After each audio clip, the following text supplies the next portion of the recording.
Someone put on Instagram that Tim Dillon's video where he was saying that Michelle Obama should run for president. If she won, she could pull her cock out and China would just give up.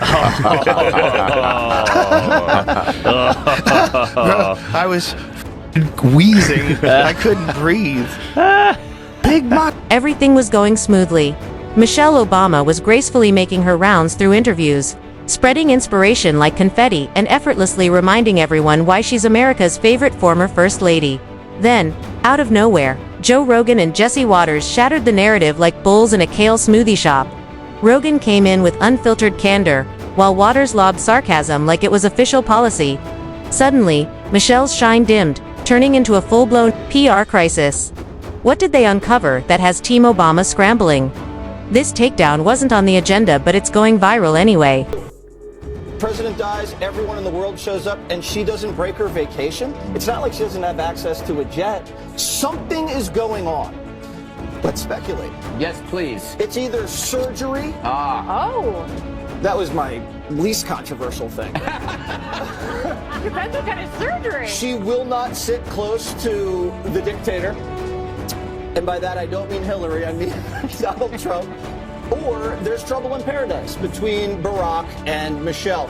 I've heard things. I'm not going to substantiate that by repeating these rumors on national TV like I just did.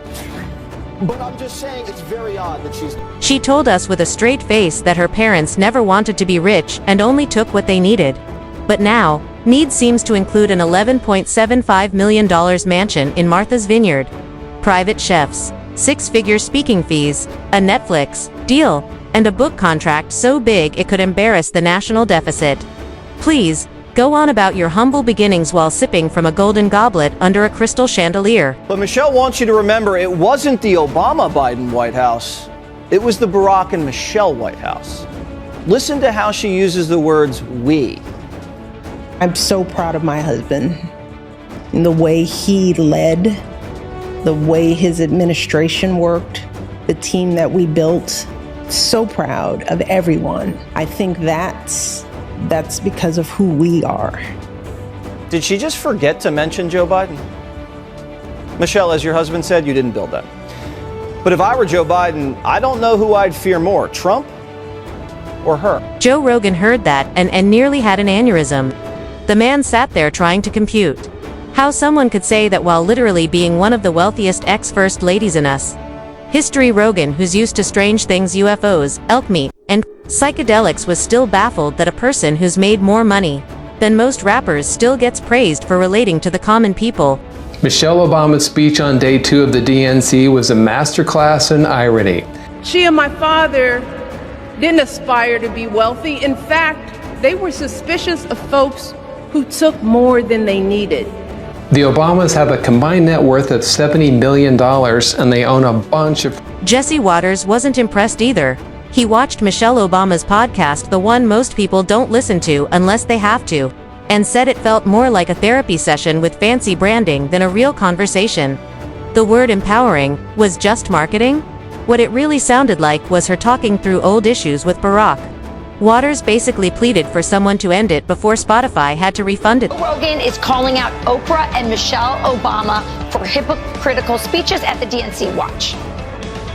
She's up there talking about income inequality. Like, hey, lady. Yeah, I know. You're rich as Like, how is that equal? And also, when Michelle Obama was saying, you know, I think she was saying her mother or grandmother was always suspicious of people who took more than they needed. Yes. Like, you are worth so much money. Take more than they need. The Obamas have 4 mansions. But let's not get ahead of ourselves. First, let's look at Michelle Obama's history of contradictions, starting with the idea that she's some neutral, moral guide for the country. That's hard to believe, since every time a Democrat is in trouble, Michelle is already on stage before CNN can even say, "We need a savior." I'm wondering where Michelle Obama's been. She snubbed both Jimmy Carter's funeral and Trump's inauguration. And last week, Barack went to a basketball game all by himself. Turns out Michelle's been busy working on a new podcast, and so far, it's been a flop. The first 2 episodes have been up all day and only gotten a few thousand views on YouTube. Half of them were probably primetime producers. But still, Michelle's spilling the family secrets, Like how Barry gets on. Then there's the Michelle Obama podcaster show that tried to look deep and inspiring, but really just featured someone who has it all, talking about how hard it is to be admired. It was marketed as a spiritual journey, but ended up being 45 minutes of name-dropping, therapy talk, and vague activism to keep the media happy. Surprisingly, it got worse ratings than late-night air fryer infomercials. Jesse Watters mocked it on Fox News, calling it a masterclass in pettiness and the most expensive diary entry ever, and he wasn't wrong. Michelle didn't hold back, even criticizing Barack, her kids, and sometimes her own mom. Most people go to therapy for this stuff. Michelle recorded it and tried to profit from it. But the contradictions don't stop there. This is the same Michelle Obama who warned about toxic masculinity on stage, only to go on tour weeks later with a flashy DJ, the onsale of the lights, and $600 ticket prices, all while telling Americans to be humble. As Jesse Watters joked, if irony were a stock, Michelle would own the whole market. Joan Rivers said that Michelle Obama was a man before she died. Was that a joke? I thought it was a joke. I thought it was a joke too, but the way she said it wasn't like jokey. She was like, oh, come on, everybody knows Michelle Obama's the man. Like, remember that? Yeah, like, would Big Mike kill you for that? Then there were the Netflix specials like The Becoming documentary. For someone who claims she's hesitant to be in the spotlight again, Michelle Obama made quite the entrance. Cameras, outfit changes, makeup crews, and a huge streaming deal. But remember, she's just like us.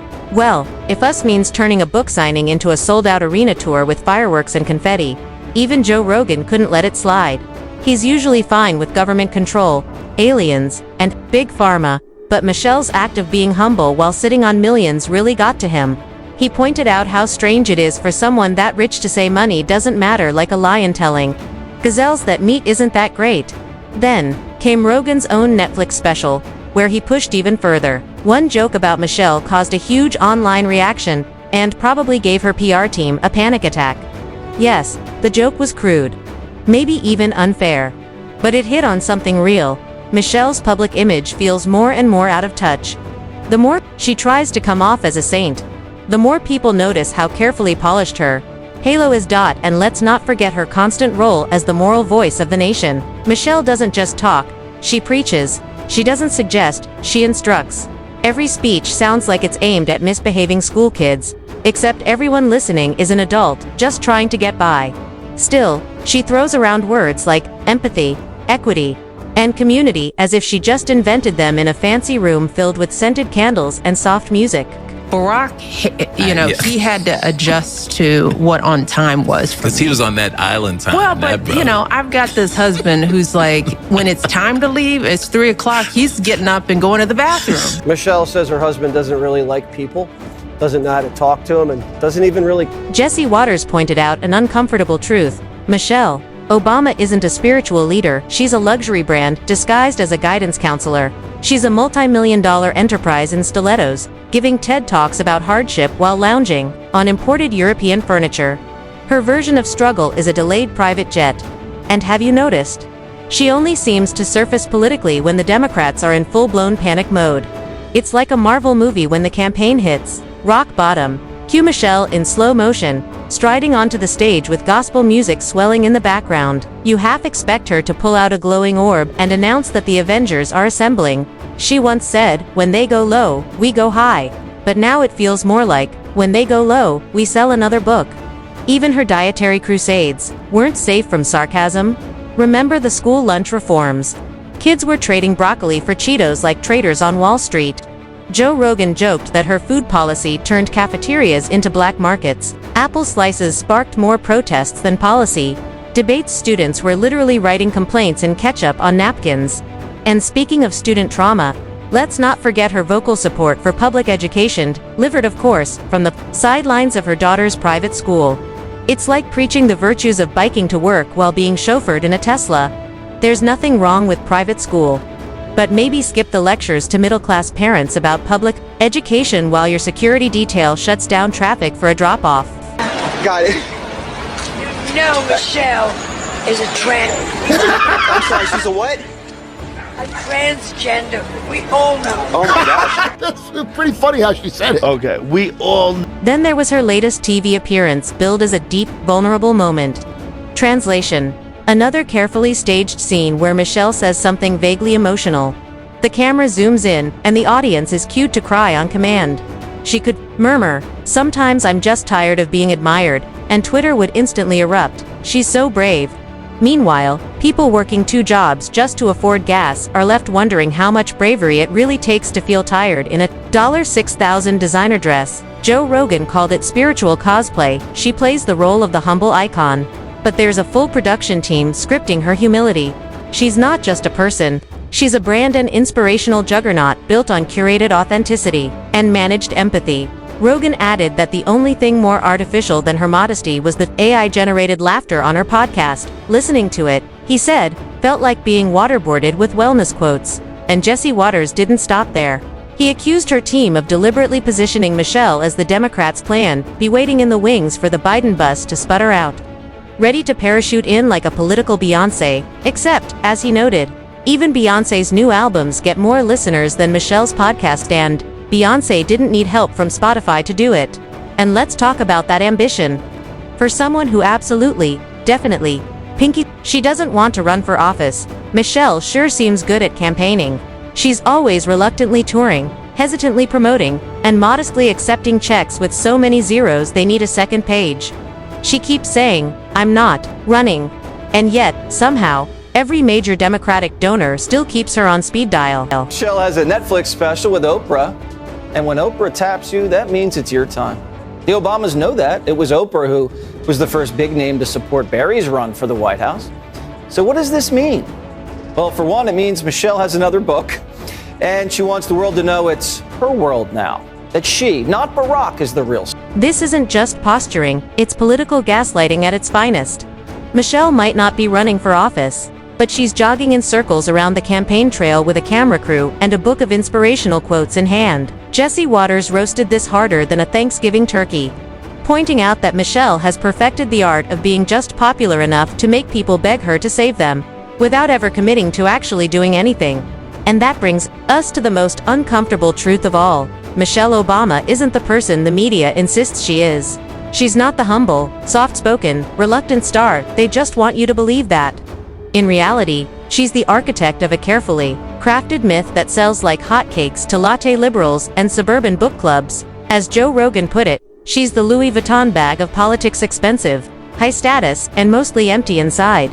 What's wild is that despite all the hypocrisy, preaching, and strategic victimhood, Michelle Obama is still treated like royalty. Every magazine cover, every guest appearance, every choreographed emotional moment is packaged and presented as gospel. Meanwhile, Americans are out here trying to survive inflation, and Michelle's writing poems about her feelings while posing next to $12,000 designer lamps. In the fantasy world built by her and her PR team, she's the everywoman, but in the real world, she's a celebrity cosplaying as a philosopher, a millionaire pretending to be relatable, and a political figure moonwalking around accountability.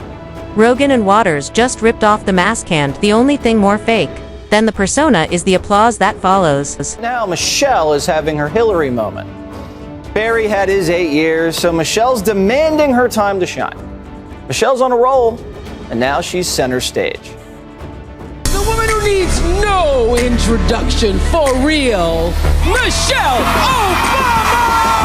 At some point, the whole Michelle Obama mythos starts to feel less like a person and more like a lifestyle brand, one that sells guilt with a smile. The constant portrayal of her as just a mom becomes exhausting when she's simultaneously the face of global conferences, luxury interviews, and choreographed vulnerability. It's like Gwyneth Paltrow with a voter registration drive. Behind every heartfelt speech about being real is a teleprompter, a stylist, and a $20,000 check. Joe Rogan saw through the facade immediately. He wasn't reacting to Michelle as an individual. He was reacting to the system designed to elevate a carefully curated persona into sainthood. Meanwhile, Jesse Watters came with receipts. Every move Michelle made was scrutinized, not because she's a woman, not because she's black, and not because she's a former first lady, but because the performance had begun to overshadow the substance. Her ideas weren't under fire, her image was, and that's a dangerous imbalance. There's no shame in wealth, fame, or influence, but there is something deeply irritating about being lectured on struggle by someone who hasn't flown commercials since flip phones were cool. Normally, when someone rags on their spouse, there's usually a little love. Like, you know Jimmy, he never listens, but he looks cute in his suit. But that wasn't cute. Did she drop this podcast to distance herself from Barack so she could run for president? Every politician starts a podcast right before they launch their next campaign. Looking at you guys. And when someone packages privilege as oppression for public consumption, the satire writes itself. Michelle has become a symbol not of hope, not of change, but of what happens when sincerity is buried under designer humility and algorithm-tested messaging. She's not relatable, she's aspirational, cosplay. Delivered by handlers and sold in hardcover, the illusion is cracking, and whether it's Rogan with his barbaric honesty or Watters with his smug precision, the curtain is being yanked. The real question isn't whether Michelle Obama wants power, the real question is, how long has she been rehearsing for it while claiming she didn't want the